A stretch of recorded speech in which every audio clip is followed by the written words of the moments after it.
Before the Super Bowl and before Monday Night Football and before the forward pass ruled the game, there was Wayne Millner, one of the toughest, most clutch players of the early NFL era.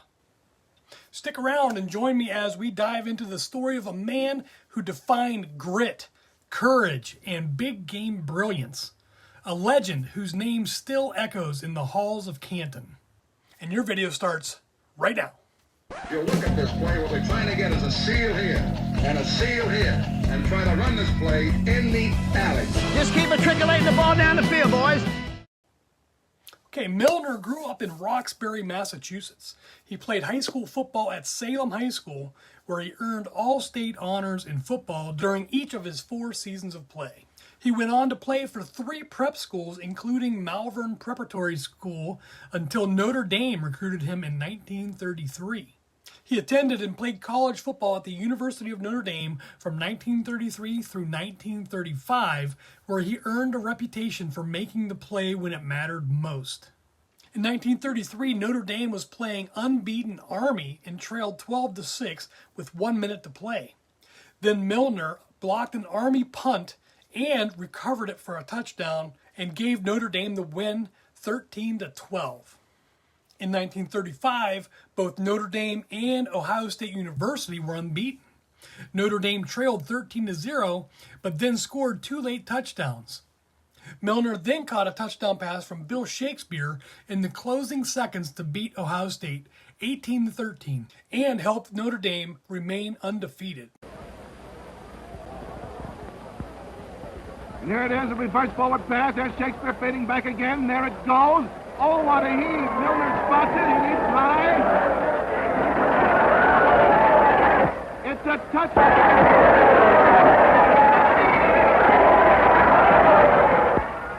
Wayne Millner practically put the game in the bag when he grabbed that pass. Millner was drafted in the 8th round of the 1936 NFL Draft by the Boston Redskins, with head coach Ray Flaherty seeing him as a major component to winning a league championship. After losing to Green Bay Packers in the title game that year, the franchise moved to Washington, D.C. in 1937 and defeated the Chicago Bears 28-21 to win the title.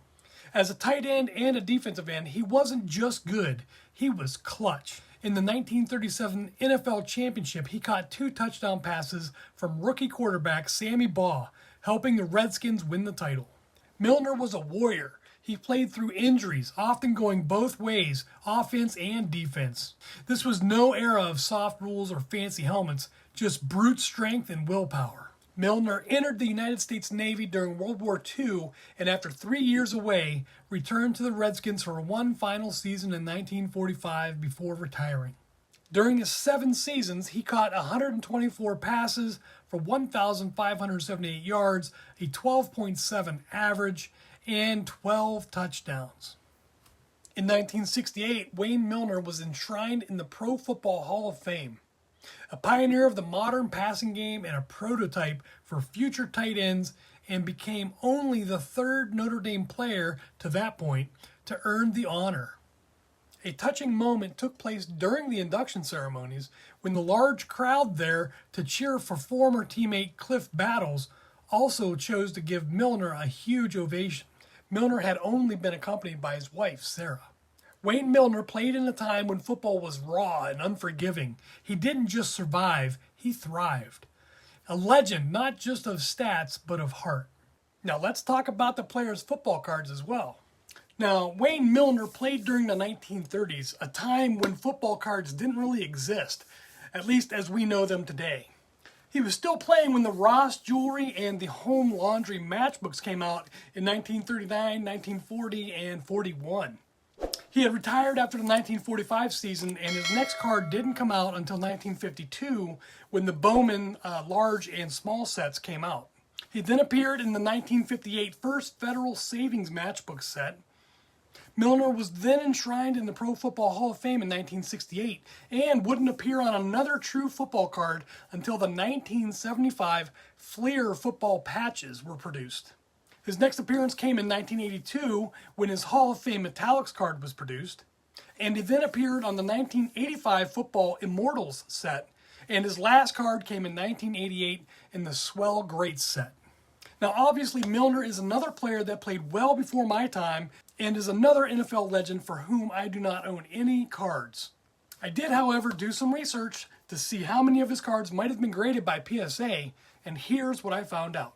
Starting off with his 1939 Ross Jewelry Matchbook, it has been graded 3 times. It received 1 authentic grade, 1 score of 4, and another score of 5. His 1940 Ross Jewelry Matchbook has not been graded to date, nor has his 1941 Home Laundry Matchbook. Now, his 1952 Bowman Large card has been graded 191 times, with only 1 card getting a high grade of 9. It's also his most expensive card, coming in at $6,334. Now, his 1952 Bowman Small card has been graded 139 times, with only 1 card getting the high grade of 9 as well, and the value of that card is $4,118. His 1975 Fleer football patch has only been graded twice, and both patches received PSA scores of 8. Moving on, his 1982 Hall of Fame Metallics and his 1988 Football Immortals cards have not been graded to date either. And his last card, the 1988 Swell Grades card, has only been graded twice, receiving PSA grades of 6 and 8. Okay, that's our video for today. Let me know down in the comments if you've ever heard of Wayne Millner, or if you like this kind of content. And if you do, you can click on this thumbnail right over here to see another video about a past NFL great. Or you can click on this thumbnail down here to watch some more pack breaks. In any event, stay safe out there, and I'll see you next time.